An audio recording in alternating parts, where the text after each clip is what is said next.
Well, good morning and welcome to this session of the discussion on digital marketing on X, and previously known as Twitter. And of course, in this conversation, we'll hear a lot of Twitter because they're still getting used to saying X. And of course, digital marketing refers to the creation and dissemination of content through digital media channels, that is websites, social media, as well as promotion of that content, using a variety of strategies. And of course, in 2023, Facebook, Twitter, Instagram, and TikTok remains the major social media platforms that people are using for digital marketing. And of course, for one to create a social media strategy, they need a community to choose the most appropriate social networks, create content on social media, as well as manage their publication over time. And of course, with the main pillars of creating content and monetizing it on social media being the audience, the platforms, as well as the content and timing. And of course, to have this conversation, I am joined by,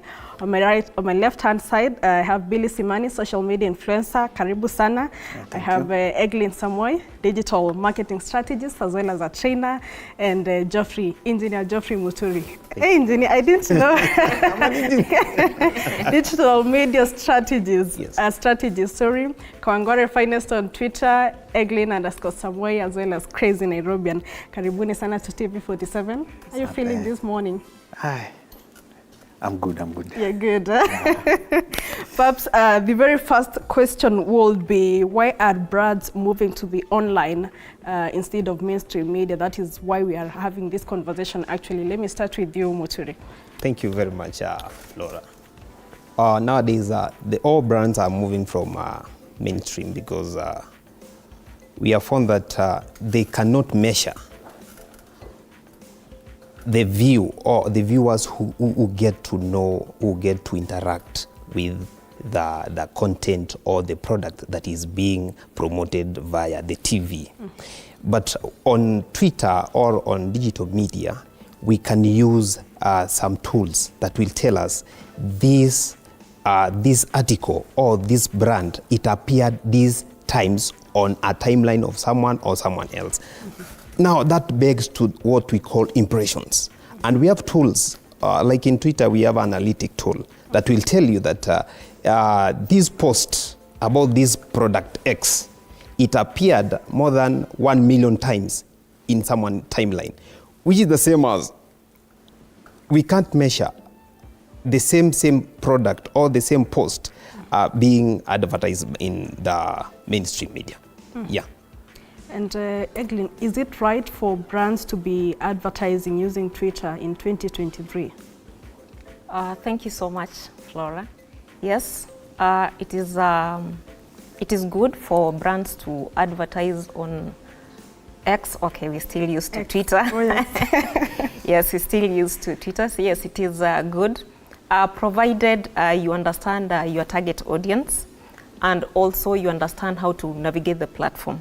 So once you understand that your target audience, your mission on the platform, what do you want, it will be easier for you as a brand to navigate that social media platform. So it is very important for that, and also knowing that we have Kenyans, if you're targeting Kenyans. So Kenyans are already on a platform like Twitter. So if you're targeting such kind of people, so if you're targeting Kenyans, they're already on the platform. We have active users on Twitter. Then if you look at the demographics of people who are on Twitter, let's say the Kenyans. So from the statistics that we have, the analytics that we have been seeing, so these are the people who are interested in news, they're interested in politics, they're interested in entertainment. So if you want to capture such an audience, it is very important for you to be on a platform like Twitter, so the X. Yes. Okay. Yes. And Billy, you're big on Twitter. Yeah. Being one of some of the youngest influencers on Twitter. Yeah. What do customers stand to gain from advertising using influencers on Twitter as compared to the traditional sales and marketing way? Okay, when you're using the X app, you're tapping into different personalities, and these different personalities, everybody has their language that they use towards their audience. So when you're using these X influencers, you gain a lot from, like, me, I have an audience of, let's say, campus students. Yes. I have a language that I can talk to them so that I can sell a product to them. Yes. So it's an advantage because you are getting the message out there, getting your product out there through. I make my audience understand about the product using my own language. Yeah. Great. And Geoffrey, we've seen most corporate brands look for Twitter for advertising as compared to other platforms, that is Instagram, TikTok.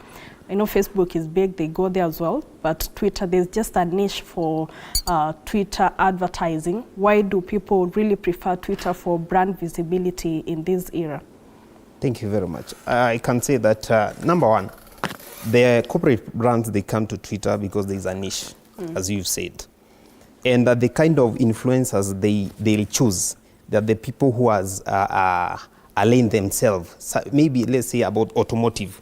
If Billy is talking about vehicles, this brand will go to Billy because Billy is he's having more experience or is creating more content about a certain brand, that is vehicles. Yes. Okay. Yes. Now the corporate they have sorted for Twitter because Twitter it is taken to be a very serious platform. Number one, Twitter is a social network tool, and at the same time is a search engine. Now the corporate can search to know what the competitor is saying, so that he can change her or his own strategy. That's why they prefer Twitter. They have a search engine. For example, there's a trending topic you want to know. For example, a product X and a product Y. You are from a company product X, okay?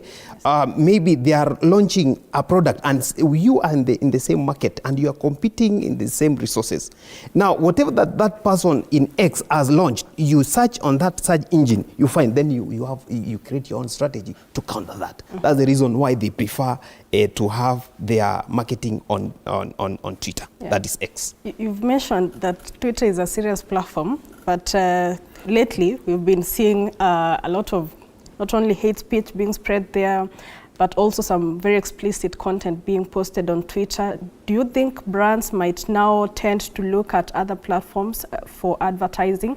Or how then do we curb the content that we post on Twitter to prevent this? How is content on Twitter, is it monitored to ensure we have good content?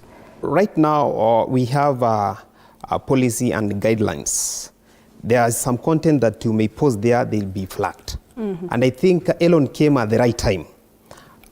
Before Elon came in, if you are very conversant and very keen, we were having explicit content on Twitter. And sometimes it was a shame. You cannot open that up when you have people whom you deem to be respected to you. Yes. Because whatever that was happening there, but now he has curbed that thing. And I think going forward, if you read the policies most of the time we don't read, we just agree and move on. Yes. But those policies are there. The content he has mentioned, and I'll tell you that the explicit, it lowers the value of that platform. And that's the reason Elon has seen better to have that, to clean up. Yes. The X. Yes.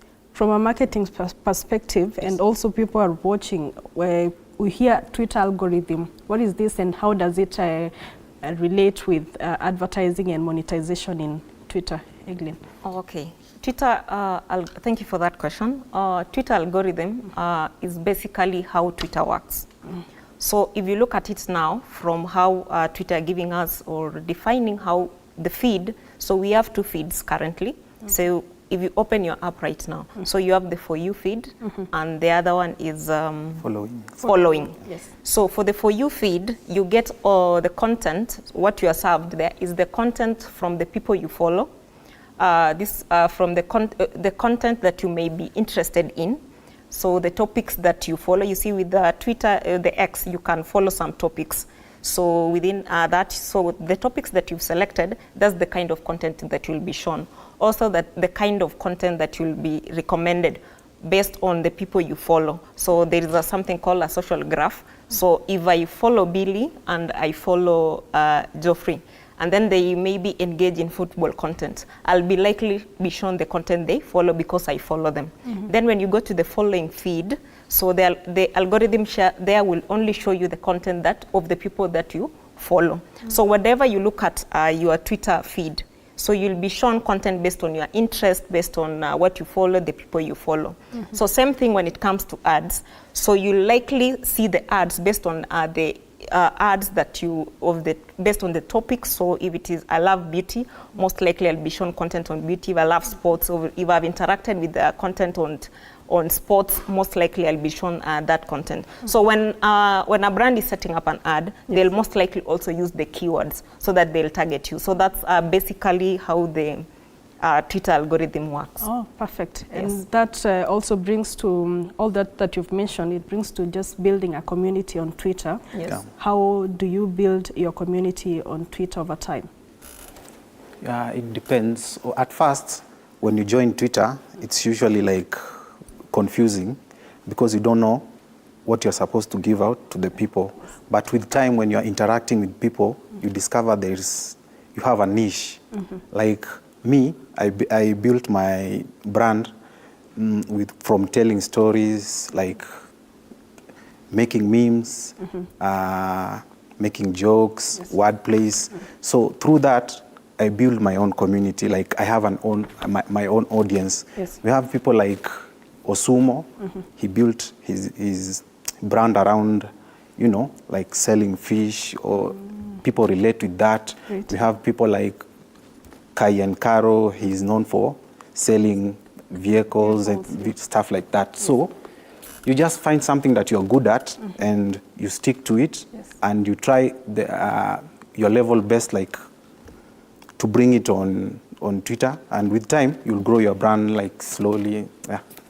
Do numbers matter when clients are coming to advertise with you? Because there are some people may have 10K followers, but the impressions are quite high, and someone else might have 320 or even 1M followers, but the impressions are not as many as the one who has 10K. What's the difference? And is it because the 10K is an organic one, and then the 1M, what do clients look for when they come to advertise with you? Okay, clients look for like engagements and how you convert those numbers that you have to like sell your products. You might find someone has like 100K followers, but the impression is not there. Yes. Like he can tweet something, and with time you find like he has like 5 retweets or something like that. Yes. And then there is that one person that has 20,000 followers, but he has a huge engagement. Like he has built his brand around making conversation daily. You find like if you make conversation daily, you build your own audience, like they engage with you. So when a client comes to like he wants his product to be put out there, most of the time you shouldn't be looking at the numbers. Like someone might have a lot of followers, but he doesn't have that audience. But we have that person who has like 20,000 followers or even 10,000 followers, but he has that audience. That's what you should go for. Because that person can help you put out your brand. Because you don't know, maybe you are 100,000 followers. Maybe alinunua. Okay, there's the whole conversation on the Twitter Blue. Right now people are paying for it. So what is the difference and advantages of having the Twitter Blue and someone else who doesn't have a Twitter Blue? Because now if you are paying for it, it has to give you value. Yes? Thank you very much, Flo, for that. Twitter, that is now it is X. We need to be used to say X. Because the bad was a flu. Now we have X. Poor bad. Right now we have Blue on X and X as a follower. The difference basically is when you are on X Blue, you'll have 10,000 times the number of tweets that you can see per day. But if you are not there, you are on the other one that is not subscribed to, it is limited to 1,000 times. So there is limitation Then on Twitter Blue, or that is X Blue, you can post characters more than 4,000. Yes. But on the other one, it is limited to 280 characters. Then on that blue thing, you can post a video that goes more than 10 minutes. But on the other one, it is 2 minutes, 20 seconds. Essentially, on X, you're given a preference. Your tweet comes up than the one that is on the X that is not subscribed to. So there's more advantages. And now speaking of revenue share, we've been told that if you want to participate or to get that revenue that is going to be shared to the content creators in Twitter, like what happens on YouTube, requirement number one, you must subscribe to that so that you get the value. Yeah. You must chip in. Then another thing, you must be having an impression, as Billy has mentioned, that about impressions. Impression is a number of times your post appears to someone timeline. So the number of times you see that, then if you go to the analytic, you click there, you open, it will tell you you interacted with 3 people, you got 4 likes, you got 10 retweets, okay? Yes. There's a click, clicking that link goes to the link, maybe you had attached a URL that went to your website. Now, in Twitter Blue, I think it has more advantages vis-a-vis. And actually, yes. Elon, he want to get value because he bought this app. It was 44 billion USD. Yeah. Yes. Okay, so he has to get money back, and he's putting more advantages. Now, when he introduced this revenue share, we are happy. I thought that I was wasting my money there, but now we are going to smile to the bank. Yeah, I have shares. Maybe let me come to Eglin. There's a new monetization program and ad share revenue, as Muturi was saying. What does it mean to content creators? Thank you so much for that question. So the ad share revenue program, if you look at it, it will be advantageous to the creator, because at this point, for someone who is solely relying on a platform like Twitter, yes, maybe they don't have visibility on a platform like Instagram or Facebook or TikTok, where they can get gifts, for instance, at, let's say, TikTok. Yes. And then they're spending most of their time on Twitter, and then they are creating content. They have numbers on Twitter. So for them, it will be a plus. Yes. Besides just creating content for free, now at this time they'll be paid. So it is a plus for them, just the way you see Geoffrey is very excited. Even like before we came here, he was talking about it and he was very enthusiastic. He has already signed up for the program. So as a content creator, if you're already on Twitter, you can, if you see your content normally performs, definitely you should also hop into it. You know, anything can happen, so it is good to be among the first, the early adopters. And let's say now, even if it is posting video content, you can now post long form content. Yes. If it is, maybe you saw into text, maybe texting, the kind of the text formats. So you can post up to 25 characters. And within that, you can even italize, you can embolden, you can place images in line within that, so that your content is not boring. And once you have a community, the people who engage with you, you will definitely get the numbers, and you'll get the impressions. And you'll get, finally, we hope we'll see creators smiling to the bank. Yeah. Billy, I'll ask you why.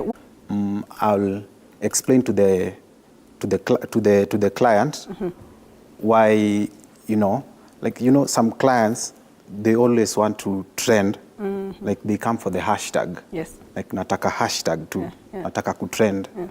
Okay, it's an advantage you'll trend, sindio? Yeah. But it will only be for a day, and then that trend, it will be saturated with other businesses. Like you will click to that trend. Let's say it's we are selling, like you are selling shoes, and you have put a hashtag for the shoes, and you click up there and you find like most of the accounts there, like we have those people who spam the hashtag with their own business, like kuna mtu anauza sijui nguo, mwingine anauza dawa ya mende, things like those. Like Umeleta dawa mende hapo kwa Twitter. so before they get to your product, like the hashtag imeharibika. Yeah. It's no longer about you. Yes. Other people take advantage of the hashtag. So like we advise the client, like nipoa if it's an organic Yes.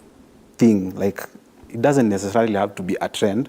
Like it can be a weekly or a monthly campaign where like I sell your product like I am using it personally. I will run it like it's my own business. Yes. That's why it's good to deal with the client directly so that you explain to them things like this as compared to like, let's say, running a campaign through the agency. Yes. The agency will set a target for you. Like I want 2 million impressions from you. So they put the pressure on the influencer. Yes. And then the agency also hawatakangi kujua kama there is chaos on the timeline. Like people are having chaos on the timeline. Yes. Na wanataka tuende tuuze kahawa kwa maandamano, unaona? Ni ngumu. Yes. Like you are looking at the trends. Are there specific timings by the way? Yeah. Or they'll think probably say to trend because maandamano is trending, so they're bigger. Yeah, they want to take advantage of the maandamano, which it's very hard. Because you utaenda kwa the trending topics, utapata Raila, maandamano, stuff like that. Yes. Everything is about maandamano. So the influencer will have to work extra hard for that thing to appear on the trend. Unajua agency, they won't want to know. They have already been given the money. They have given the job to the influencer. So they want that thing to trend before you get paid. Yes. That's why it's good to deal with the clients so that you explain to them stuff like this. Directly. Perhaps it's a question I want all of you to chime in.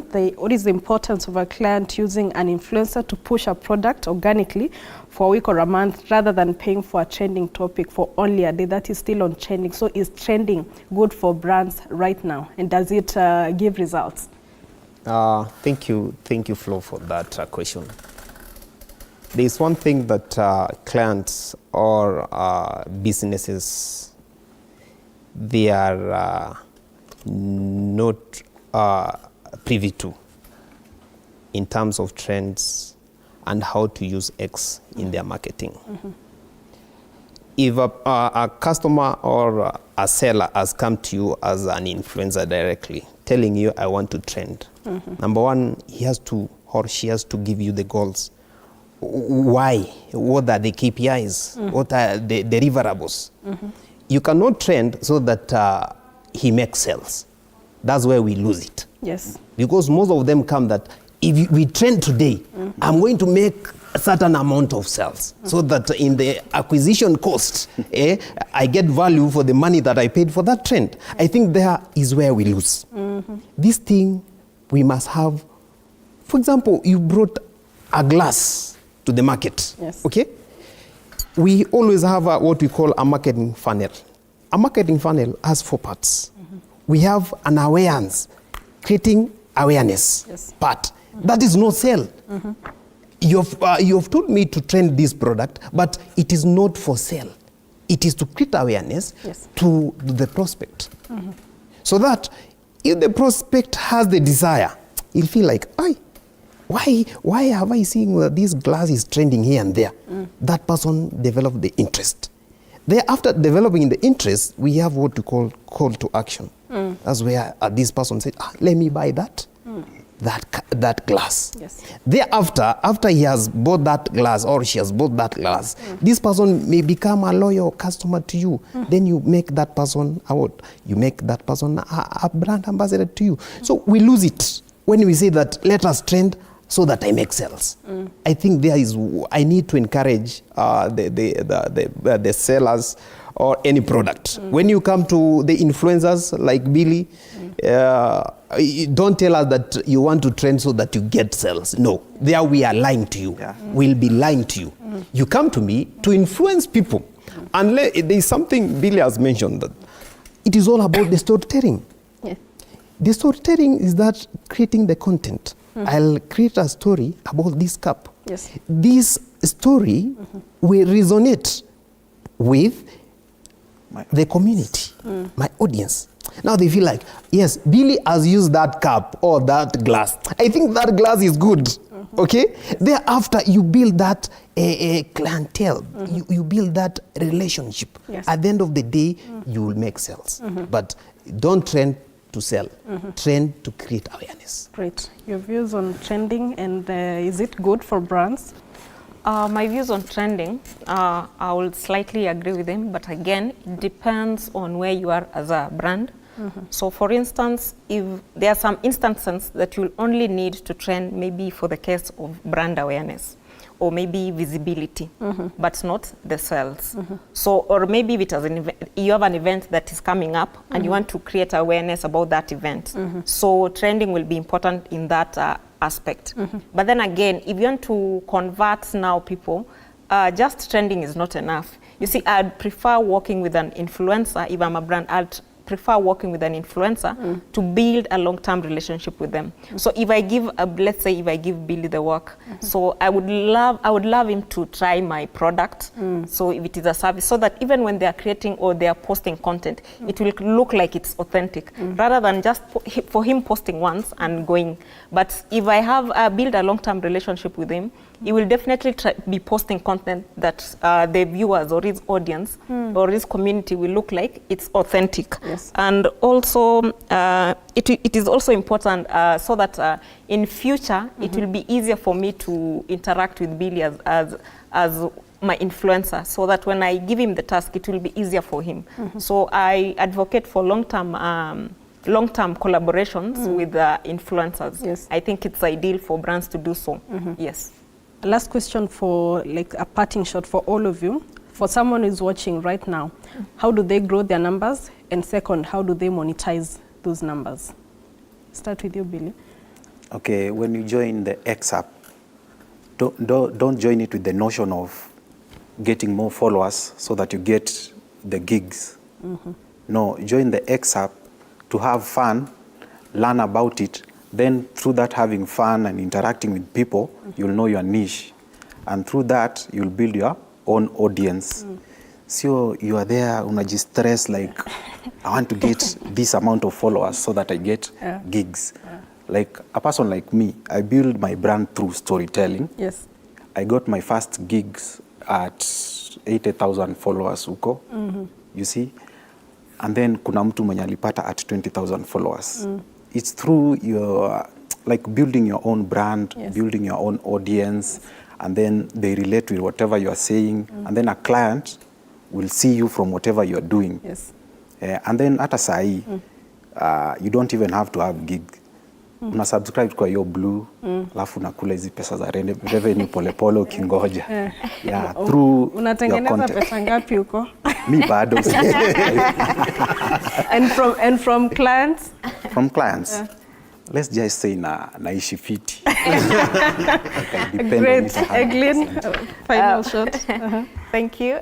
For me, I'm not an influencer. I'm still a small wig there. I just have around 9,000 followers. You're big on marketing and Yes, I'm training big. as well. Yes, and training. That's my niche. And also, let's say digital trends are giving news, and so that's my niche. So with what I can say about Twitter, Twitter is a great platform if you know how to work on the platform. So interact only. You build a community of people, or have a tribe of people who understand what you do, or people who are interested in your content.